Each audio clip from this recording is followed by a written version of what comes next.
అందరికీ నమస్కారం. నిన్నే వరిస్తా పార్ట్ 5. అప్పుడే రూమ్లో నుండి బయటకు వచ్చిన ఆద్విక్ అన్వికను చూసి, నువ్వు ఇక్కడే ఉంటున్నావు, ఉండాలి కూడా. ఈ రోజు నుండి నాకు చెప్పకుండా నువ్వు అడుగు కూడా బయట పెట్టకూడదు.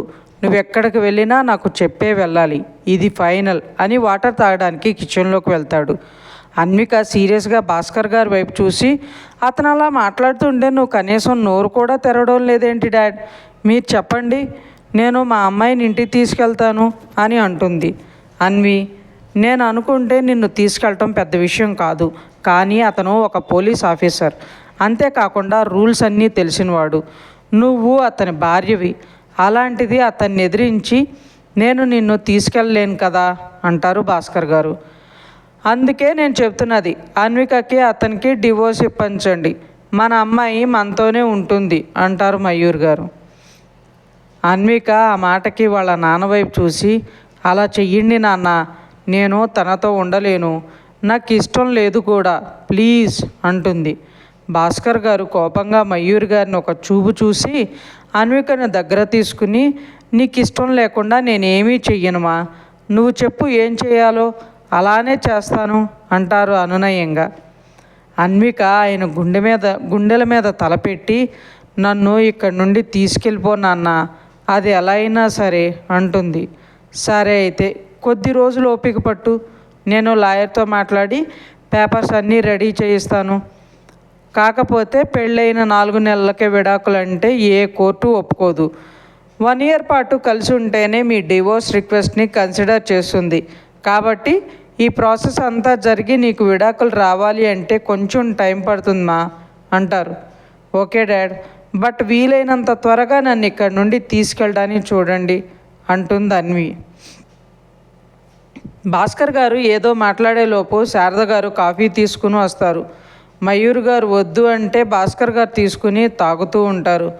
ఆద్వి కూడా హాల్లోకి వచ్చి కూర్చోడానికి ప్లేస్ లేకుంటే భాస్కర్ గారు లేచి మయూర్ గారి పక్కన కూర్చుంటే ఆద్వికి వెళ్ళి అన్విక పక్కన సోఫాలో కూర్చుంటాడు. అన్విక ఆద్వికి దూరం జరిగి కూర్చుంటుంది. భాస్కర్ గారు వాళ్ళని చూసి నవ్వుకుంటారు.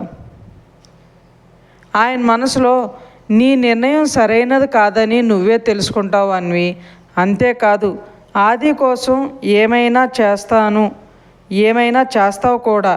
నిన్ను చూస్తుంటే నువ్వేదో దాస్తున్నావు అనిపిస్తుంది బేబీ, అదేంటో కనుక్కోవాలి అని అనుకుంటూ వాళ్ళని చూస్తే అన్విక ఆద్విక్ని కోపంగా చూస్తుండడం చూసి, నాకు ఆది ఉంటే చాలు, మీరు కూడా అక్కర్లేదు అనే రోజు త్వరలోనే రావాలి అనుకుంటున్నాను బేబీ అని అనుకుంటూ ఉంటారు.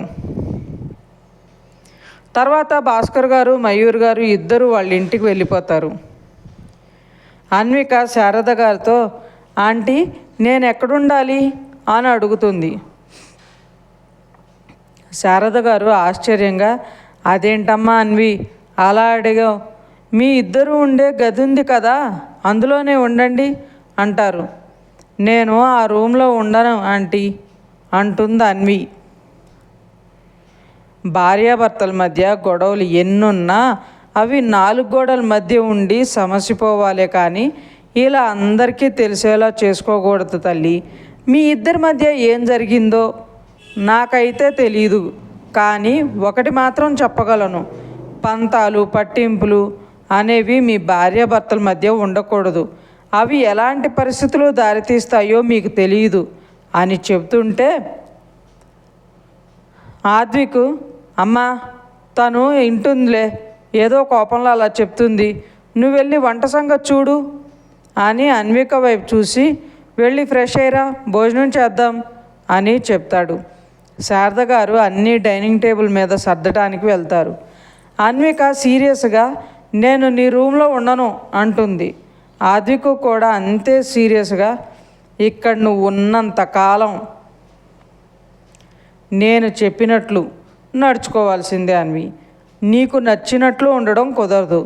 ఇంట్లో ఉన్నవే 3 బెడ్రూమ్స్, అందులో ఒక దానిలో అమ్మ చిట్టి ఉంటారు, రిత్విక్ ఓ రూమ్లో ఉంటాడు, ఇంకొక రూమ్లో నేను, కాబట్టి నీకు వేరే ఆప్షన్ లేదు, నా వైఫ్గా నాతో నా రూమ్లో ఉండాల్సిందే, అర్థమైందా, వెళ్ళి ఫ్రెష్ అయ్యిరా అంటాడు. అన్విక అద్వికను కోపంగా చూసి రూమ్లోకి వెళ్ళి ఫ్రెష్ అయ్యి బెడ్ మీద కూర్చుని వాళ్ళ మధ్య జరిగిన గొడవ గురించి ఆలోచిస్తూ ఏడుస్తూ అలానే నిద్రపోతుంది. అన్విక ఇంకా రాలేదని లోపలికొచ్చి చూసిన అద్విక్కి అన్వి నిద్రపోవడం చూసి మళ్ళీ బయటికి వెళ్తాడు. శ్రీనిక ఆఫీస్లో తన వర్క్ ఫినిష్ చేస్తుంటే ఈవినింగ్ 4కి అనిత వచ్చి, శ్రీ, నా బైక్ రిపేర్కి ఇచ్చాను, కాస్త నన్ను డ్రాప్ చేసి వెళ్ళవే అని అంటుంది. నీ వర్క్ ఫినిష్ చేసి త్వరగా రా అనిత, నిన్ను డ్రాప్ చేసి నేను ఇంటికి వెళ్తాను, లేట్ అయితే అమ్మ కంగారు పడుతుంది అంటుంది శ్రీ. ఇంకొక 1 అవర్ శ్రీ, అయిపోతుంది. అయినా ఆంటీ గురించి నాకు తెలియందా? ఆఫీస్ టైంలో కాకుండా మిగతా టైంలో నువ్వు నిమిషం కనిపించకున్నా నాకు కాల్ చేసేస్తారు.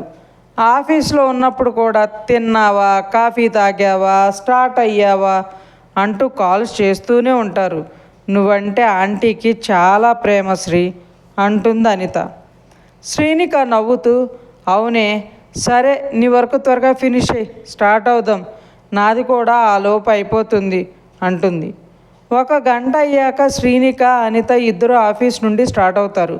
శ్రీనిక వాళ్ళ అమ్మ కాల్ చేసి విషయం చెప్పి అనితను తీసుకుని స్టార్ట్ అవుతుంది. శ్రీనిక బైక్ డ్రైవ్ చేస్తుంటే అనిత వెనుక కూర్చుని మాట్లాడుతూ ఉంటుంది. శ్రీ, ఇంతకీ మీ ఉత్తరాల స్నేహం ఎక్కడి దాకా వచ్చిందే? స్నేహం కాస్త ప్రేమగా మారిందా ఏంటి? ఆ సంగతి ఈ మధ్య చెప్పడమే లేదు అని అడుగుతుంది.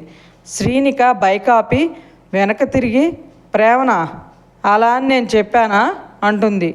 ఒసే, ఇప్పుడు మళ్ళీ క్లాస్ స్టార్ట్ చేయకే ప్లీజ్, నాకు ఓపిక లేదు అనగానే శ్రీనిక నవ్వేసి మళ్ళీ బైక్ స్టార్ట్ చేస్తుంది. 1 ఇయర్ నుండి మీ మధ్య ఉత్తరాలే నడుస్తున్నాయి కదే, ఒకసారైనా కలవాలని కానీ ఒకరిని ఒకరు చూసుకోవాలని అనుకోలేదా అంటుంది అనిత. ఏమో అని అనిత నేమ్ షార్ట్గా. మా మధ్య ఆ టాపికే రాలేదు.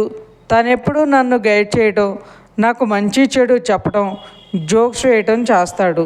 కలవాలి అని ఇద్దరం ఎప్పుడూ అనుకోలేదు, కానీ నిజంగా తను చాలా మంచివాడు అంటుంది.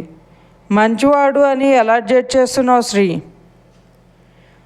కొంతమందిని వాళ్ళు మాట్లాడే మాటలతో మంచివాళ్ళో చెడ్డవాళ్ళో చెప్పేయచ్చు. అనిత తన మాట తీరు చెప్పేస్తుంది అతను ఏంటి అని. 1 ఇయర్ నుండి ఒక్కరోజు కూడా రాసే కవితలో కానీ చెప్పే మాటల్లో కానీ కొంచెం కూడా తేడా లేదు. ఏ అమ్మాయి అయినా అలాంటి వాడినే భర్తగా కోరుకుంటుందేమో అని. ఎందుకంటే తను రాసే ప్రతి వాక్యంలో నా మీద ఎంతో అభిమానం, నా మంచిని కోరుకునే మాట, ఎలా ఉండాలో చెప్పే జాగ్రత్త, ఉన్నతంగా ఆలోచించే తత్వం, ఆడపిల్లకిచ్చే గౌరవం, ఒకటేమిటి అన్నీ నచ్చేస్తున్నాయి. నువ్వు కూడా అలానే ఉంటున్నావుగా శ్రీ? నీ మీద తనకే ప్రేమ ఉందేమో, అందుకే నీకు అన్ని జాగ్రత్తలు చెప్తున్నాడు, కవితలు రాస్తున్నాడు, నీ మంచిని కోరుకుంటున్నాడు. దీన్నే ప్రేమ అంటారు మా ఊర్లో అంటుంది అనిత. శ్రీనిక అనిత మాటలకు ఆలోచిస్తూ మనసులో, అనిత అన్నట్లు తనకి నా మీద నిజంగానే ప్రేమ ఉందా? తనలాంటి వాడు భర్తగా వస్తే ఎంత బాగుంటుందో. తనని నేను కూడా ప్రేమిస్తున్నానా? ఒక 2 రోజులు తన నుండి వచ్చే లెటర్ లేట్ అయితే చాలు, దానికోసం పోస్ట్ మ్యాన్ని రోజుకు 10 సార్లు అడుగుతున్నాను. అంటే దీని అర్థం ప్రేమనా? కానీ తనకి నా మీద ఎలాంటి ఒపీనియన్ ఉంది? తనకు కూడా నేనంటే ప్రేమనా లేక స్నేహం మాత్రమేనా? తను కూడా అమ్మలా జాను అని పిలుస్తాడు. తను జాను అని రాసి ప్రతి చోట స్పెషల్ సింబల్ పెడతాడు. అంటే తనకు ఆ పేరంటే చాలా ఇష్టమా లేక నన్ను అలా పిలవటం ఇష్టమా? తన నుండి రావాల్సిన లెటర్ ఇంకా రాలేదేంటి అని ఆలోచిస్తూ అనిత వాళ్ళ ఇంటికంటే ముందుకెళ్ళిపోతుంది. అనిత పిలుస్తున్నా ముందుకు వెళ్తుంటే శ్రీనిక భుజం మీద ఒకటేసి, ఒసై, ఎక్కడ ఆలోచిస్తున్నావే, మా ఇల్లు దాటి వచ్చేసావు, పిలుస్తున్న పలకవేంటే అని అరిచేసరికి శ్రీనిక, సారీ అనిత, ఏదో ఆలోచిస్తూ అలా వచ్చేసాను అని బైక్ టర్న్ చేసి అనిత వాళ్ళ ఇంటి దగ్గర ఆపుతుంది. ఉత్తరాల గురించి వచ్చేసరికి అమ్మగారికి మనసు నేల మీద నిలబడడం లేదే. ఏంటి సంగతి, ఈ వీక్లో రావాల్సిన లెటర్ రాలేదా అని అడుగుతుంది అనిత. అంత కరెక్ట్గా ఎలా చెప్పావే అంటుంది శ్రీ ఆశ్చర్యంగా. అనిత నవ్వుతూ, లెటర్ వచ్చిన నెక్స్ట్ డేనే నాకు వచ్చింది అని చెప్పేదానివి, కానీ ఈ వీక్ చెప్పలేదు. అంతేకాకుండా తమరు మీ ఉత్తరాల స్నేహం గురించి ఆలోచిస్తూ మా ఇల్లు దాటి వచ్చేసావు అంటేనే అర్థం అదేలే. నీ గురించి నాకు బాగా తెలుసు కదా అంటుంది. శ్రీనిక నవ్వి, సరేనే, లేట్ అవుతుంది, నేను ఇంక వెళ్తాను అనగానే అమృత గారు కాల్ చేస్తారు. ఆంటీ అప్పుడే కాల్ చేసేసింది చూడు అంటుంది అనిత నవ్వుతూ. శ్రీనిక నవ్వుతూ లిఫ్ట్ చేసి, అమ్మా, ఇప్పుడే అనితను డ్రాప్ చేశాను, నేను స్టార్ట్ అవుతున్నా, 10 మినిట్స్లో ఇంట్లో ఉంటా అని చెప్పి పెట్టేసి అనితకి బాయ్ చెప్పి ఇంటికి వెళ్తుంది. శ్రీనిక ఇంటికి వెళ్ళి ఫ్రెష్ అయ్యి వాళ్ళ అమ్మతో కూర్చుని మాట్లాడుతూ మధ్యలో ఆవిడ ఒళ్ళో తలపెట్టుకుని పడుకుని అమ్మా అని గారంగా పిలుస్తుంది. అమృత గారికి విషయం అర్థమయ్యి చెప్పు జాను అంటారు. శ్రీనిక గోముగా, అమ్మా, ఇవాళ లెటర్ ఏమన్నా వచ్చిందా అని అడుగుతుంది. అమృత గారు నవ్వుతూ, లెటరా? ఏ లెటర్ జాను అంటారు. ఎప్పుడు వచ్చే లెటర్ అమ్మా అంటుంది శ్రీనిక మెల్లగా. అమృత గారు, లెటర్ అంటే వచ్చింది జాను అనగానే శ్రీనిక అమృత గారి ఒళ్ళో నుండి టక్కుని లేచి, అవునా అమ్మా, మరి చెప్పలేదే, ఎక్కడ పెట్టావు అని అంటుంది ఎగ్జైటింగ్గా.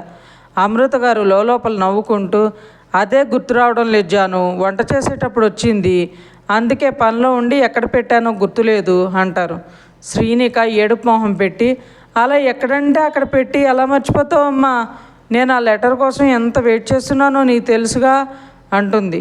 అమృత గారు శ్రీనికను కనిపించకుండా నవ్వుకుని, అయ్యో అవును కదా, ఇప్పుడు ఎలా జాను, ఎక్కడ పెట్టానో గుర్తు రావడం లేదే అంటారు. శ్రీనికకి కంట్లో నీళ్ళు వస్తుంటే వాటిని బలవంతంగా ఆపుకుంటూ తలదించుకుని ఉంటే అమృత గారు తనను చూసి తన బాధపడుతుంది అని అర్థమయ్యి తన తల నిమురుతూ, నీ రూమ్లో నీ డైరీలో పెట్టాను అనగానే శ్రీనిక లేచి ఫాస్ట్గా తన రూమ్కి వెళ్తూ మళ్ళీ వెనక్కి వచ్చి అమృత గారి బొగ్గు మీద ముద్దు పెట్టి, లవ్ యూ అమ్మా అని తన రూమ్లో పరిగెడుతుంది. అమృత గారు పరిగెడుతున్న శ్రీనికను చూసి, మీ ఇద్దరి మధ్య ఉన్నది స్నేహబంధం అని మీరు అనుకుంటున్నారు, కానీ మీ మధ్య స్నేహం కంటే గట్టి బంధమే ఏర్పడిందని నేను అనుకుంటున్నాను. అది ప్రేమ అంటే కాదు అన్నావు జాను. ఆ ఉత్తరం కోసం నువ్వు ఎదురు చూపే చెప్తుంది. నీకు ఆ ఉత్తరం, అది రాసే వ్యక్తి ఎంత ఇంపార్టెంటో. చూద్దాం మీ మధ్య ఏం జరుగుతుందో మీరే తెలుసుకుంటారేమో అని నవ్వుకుంటూ ఆవిడ రూమ్లోకి వెళ్ళిపోతారు. ఇంకా ఉంది ఫ్రెండ్స్, మీకు ఈ స్టోరీ నచ్చినట్లయితే లైక్ చేయండి, సబ్స్క్రైబ్ చేయండి. ఇంతలా ఆదరిస్తున్నందుకు థ్యాంక్ యూ సో మచ్.